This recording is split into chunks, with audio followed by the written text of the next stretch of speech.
여러분, 대한민국의 국가 부채 참 폭증하고 있습니다. 이대로 가다가는 그리스처럼 망하지 않을까 그런 우려들도 크고요. 심지어 아르헨티나처럼 자주 디폴트가 나지 않을까, 채무 불이행 말입니다. 그러면서 98년처럼 외환 위기가 와서 외환을 빌려야 되는 그런 사태도 발생하지 않을까. 좀 더 나아가면 베네수엘라처럼 이게 나라 전체가 붕괴되지 않을까. 이런 우려들까지 점점 커지고 있습니다.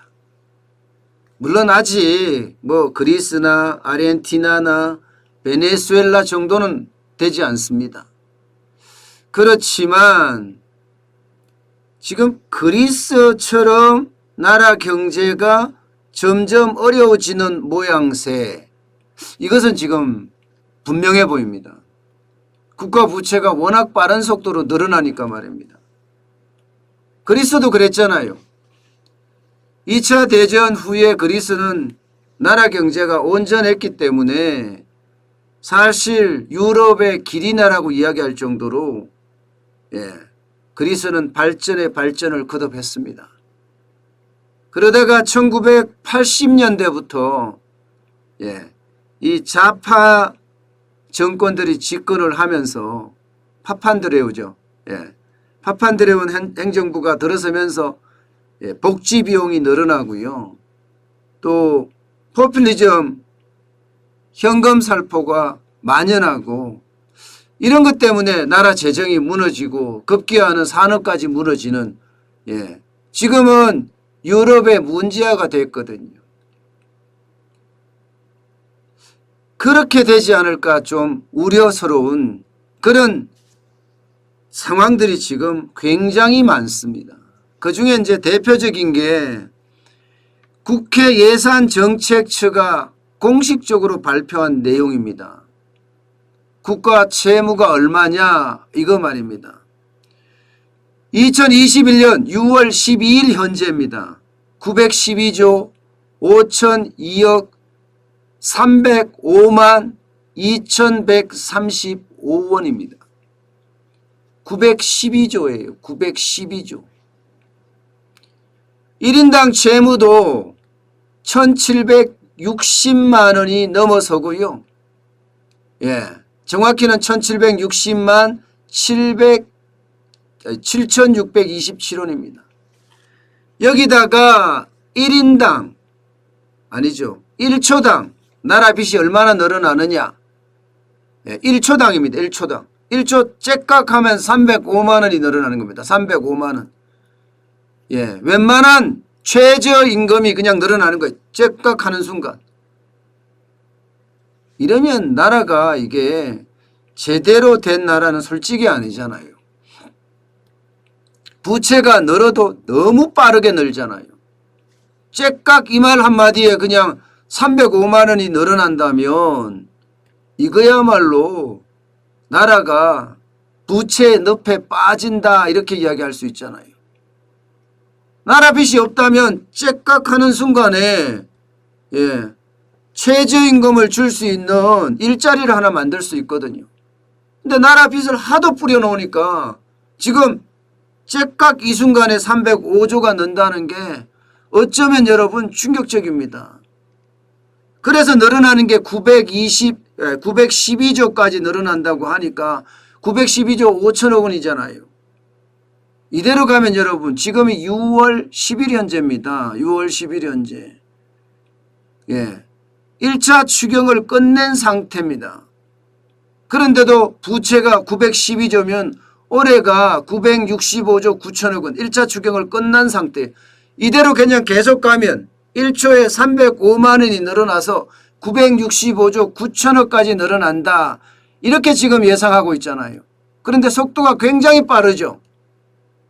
속도가 굉장히 빠릅니다. 자칫 잘못하면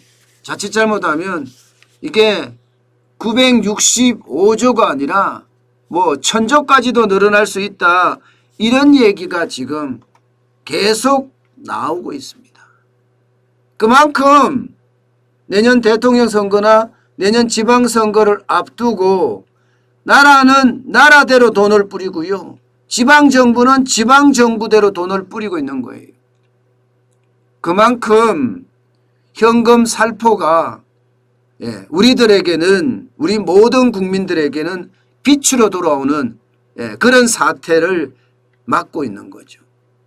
그만큼 심각합니다. 여러분 보세요. 1인당 부채가 1760만 원이라고 생각해 보세요.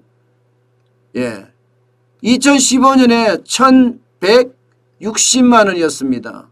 그런데 지금 1760만 원이면 어림잡아서도 600만 원이 늘어난 건가요? 600만 원이 늘어났으면 빚이 말입니다. 50% 늘어난 겁니다. 50%. 문재인 정부 들어와서 4년 만에 1인당 빚이 50% 늘어난 거예요. 50%. 이게 여러분 말이 된다고 생각을 하세요? 여러분들도 모르겠습니다. 나라가 뿌리는 돈, 이거 무시 못할 정도라고 말씀을 하셨잖아요. 가랑비에 옷 젖는다고 이야기하지만 전 국민에게 돈을 뿌리니까 빚이 이렇게 많이 지는 겁니다. 1인당 빚이 50% 늘어났어요. 1인당 빚이. 이래서야 도대체 나라가 건전하게 바로 서겠습니까? 2011년까지만 해도 842만 원이었습니다. 그러면 10년 만에 2배가 됐다는 거잖아. 2배. 842억 원이 1760만 원이 됐으니까 10년 만에.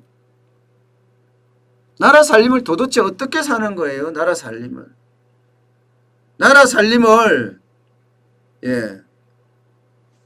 쉽게 말하면 돈의 중요성을 모르는 사람이 가장이 된 겁니다. 아이들 교육시켜야 되고 집안에 살림을 살아야 되는데 이 가장은 밖에 나가서 돈 뿌리고 다니는 거예요. 돈 뿌리고. 맥주집에 가서 돈 뿌리고 지나가는 사람한테도 돈 뿌리고 다니는 겁니다. 그러면 가게 살림이 제대로 될까요? 지금 나라 살림이 딱 그 짝이에요. 돈 뿌리는 거예요. 그냥 뿌리는 거예요. 집에서 밥을 굶든 아이들이 학원을 가지 못하든 상관없는 겁니다. 일단 나만 편하면 돼. 나만 편하면. 나만 가장으로 계속 되면 되는 거야. 나만 편하면. 그래서는 안 되잖아요. 내가 벌었다고 하더라도 아이들 교육을 시켜야 되고 집안 생활을 해야 되고 그래야 될 거 아니에요. 그렇지 못하다는 게 지금 나라 경제가 망가지고 있다. 그리스처럼 된다. 이런 얘기입니다. 여러분 문제는 여기서 지금 끝나지가 않습니다. 재난지원금을 1차로 끝나는 게 아니라 이미 2차 추가 경정 예상하고 있습니다. 그래서 5차 재난지원금 뿌리겠다고 하잖아요. 5차 재난지원금. 지금 5차 재난지원금을 얼마나 뿌릴지 아무도 모르지만 적어도 30조 이상은 될 거다 이런 예상을 하잖아요. 심지어 말입니다. 외상추경 뭐 이런 이야기도 합니다. 외상추경, 가불추경 뭐 이런 얘기 말입니다. 아직까지 세금이 안 들어왔는데 올해 세수가 30조 이상 늘어난다고 하니까 지금 30조 이상 재난지원금으로 뿌려야 된다. 이렇게 이야기하고 있는 것 아니에요. 그러면 올해 당장 부채가 더 늘어나지는 않을 수도 있지만 만약에 세수가 그만큼 덜 거치면 그만큼 부채는 늘어나겠죠. 여기다가 5차 재난지원금만 있는 게 아니잖아요. 지금 이야기하는 게 여름휴가비 이야기하고 있잖아요. 여름휴가비. 백신 휴가비도 이야기하고 동시에 이야기하는 거죠. 여기다가 자영업자 손실보상금 이야기하고 있습니다. 자영업자 손실보상금. 그리고 내년 내년 설날 떡값도 이야기가 나오고 있어요. 벌써요. 그렇다면 여러분 결국 나라 살림은 이대로 가면 그리스 수준을 넘어갈 수도 있다고 봅니다. 그리스 수준을. 그러면 잘 나가던 유럽의 길이 나인 그리스가 1980년대 이후에 유럽의 최악의 길이나가 됐듯이 2012년, 2013년에 유럽의 재정위기가 오거든요. 남유럽의 재정위기. 그 남유럽의 재정위기의 당사자가 그리스였습니다. 그런 상황이 오지 않을까. 우리에게도 말입니다. 우리에게도. 돈을 푸는 것도요. 집안 사정을 봐가면서 풀어야 됩니다. 무턱대고 망나니 가장처럼 마구 쓰고 다니고 술 먹고 다니고 지나가는 사람에게 돈 주고 이러면 가게가 무너지잖아요. 그런 것처럼 나라 살림도 계획 없이 무조건 권력을 잡아야 되겠다 이 욕심에서 돈을 뿌린다면 그리스처럼 최악의 상황까지 가지 않을까. 저는 그런 우려스러운 생각도 하고 있습니다. 제가 경제 유튜브로서 계속 나라 부채, 포퓰리즘, 현금 살포 계속 이야기하는 이유는요. 그나마 좀 저라도 이렇게 나서서 성토를 해야 될 것 같아서요. 너무 안타까운 현실입니다. 표심을 매수하고 민심을 매수하고 표값까지 지불한다는 자체가 대한민국의 자유민주주의가 깨지는 것 같아서요. 너무 안타깝습니다. 제발 시민의식이 확 일어나야 됩니다. 그래야만 우리 자유민주주의와 시장경제를 지키지 않을까. 저는 그렇게 생각합니다.